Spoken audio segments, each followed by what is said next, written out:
যা ছিল আশঙ্কা তাই পরিণত হলো নির্মম সত্যে। তেলিয়ামুড়া থানাধীন মেলাপথর এলাকায় বস্তাবন্দি অবস্থায় উদ্ধার হওয়া গৃহবধূ শর্মিষ্ঠা মোদকের হত্যাকাণ্ডে দ্বিতীয় স্বামী গোপাল মোদক নিজেই দায় স্বীকার করেছেন এবং সরজমিনে দেখিয়েছেন কিভাবে পরিকল্পনা করে এই নৃশংস হত্যাকাণ্ড সম্পাদন করা হয়েছে। পুলিশ সূত্রে জানা গেছে, শনিবার রাতে বাড়ির ভেতর থেকে দুর্গন্ধ ছড়িয়ে পড়লে স্থানীয় বাসিন্দারা বিষয়টি পুলিশের নজরে আনেন। খবর পেয়ে তেলিয়ামুড়া থানার বিশাল পুলিশ বাহিনী ও ফরেনসিক টিম ঘটনাস্থলে পৌঁছে একটি বস্তার মধ্যে ক্ষতবিক্ষত মৃতদেহ উদ্ধার করে, যা পরে শনাক্ত করা হয় ৩৬ বছর বয়সী শর্মিষ্ঠা মোদকের দেহ হিসাবে। গোপাল মোদক নিজেই পুলিশের সামনে হত্যার দায় স্বীকার করে। এই ঘটনাস্থলে নিয়ে গিয়ে দেখান কিভাবে পরিকল্পনা করে হত্যাকাণ্ড ঘটানো হয়েছিল। এই ঘটনার পর তেলিয়ামুড়া মহকুমা জুড়ে তীব্র চাঞ্চল্য ছড়িয়ে পড়েছে। পুলিশ জানিয়েছে গোপাল মোদককে গ্রেফতার করে জিজ্ঞাসাবাদ চলছে এবং তদন্তের ভিত্তিতে চার্জশিট প্রস্তুত করা হবে।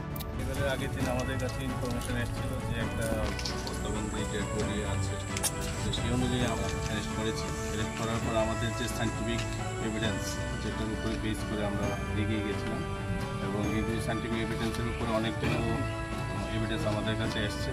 সেই এভিডেন্সগুলো আসার পর আমরা কোর্টে ওকে ফোর্স করেছিলাম, পরের দিন রিমান্ডে নিয়ে সেই এভিডেন্সের উপরে বেস করে আমরা আজকে রিকনস্ট্রাকশন করলাম scene of crime, as well as আমরা ওর বাড়িতে ওখানে আমরা ভিজিট করে ওখান থেকে কিছু এভিডেন্স রিলেটেড কিছু ম্যাটেরিয়ালস আমরা সিজ করেছি এবং এগুলো তদন্তের সাথে এখন কিছু বলা যাবে না। কবে স্বীকারোক্তি ডিউরিং রিমান্ড পিরিয়ড এবং ফর্মালিটিস মেনটেন করে আমরা সব কিছু করেছি। আপাতত এই আছে এবং আমাদের কার্যকরীর মধ্যেও আমাদের যারা আয়ু ছিল এবং সঙ্গে যারা অন্য অফিসাররা ছিল, আমাদের ডিপি স্যার ছিলেন, আমরা সবাই জয়েন্টলি বিষয়টাকে ক্র্যাক করেছি এবং এখন অবধি যতটুকু এভিডেন্স করা হয়েছে ইজ দ্য মেইন কালপ্রিট। সে কি একাই ছিল?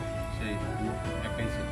সে তো সম্পর্কীয় সেকেন্ড হাজব্যান্ড, কিন্তু ওদের মধ্যে একটা রিলেশন নিয়ে কনফ্লিকশন চলছিল, কারণ তাদের বিয়েটা দুটো পক্ষে কেউ মানে মোটভাবে সেই বিষয়টাই মোটিভটা সেটাই ছিল।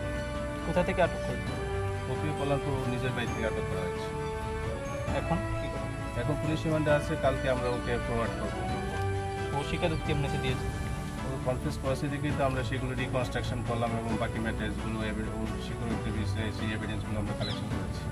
ধন্যবাদ।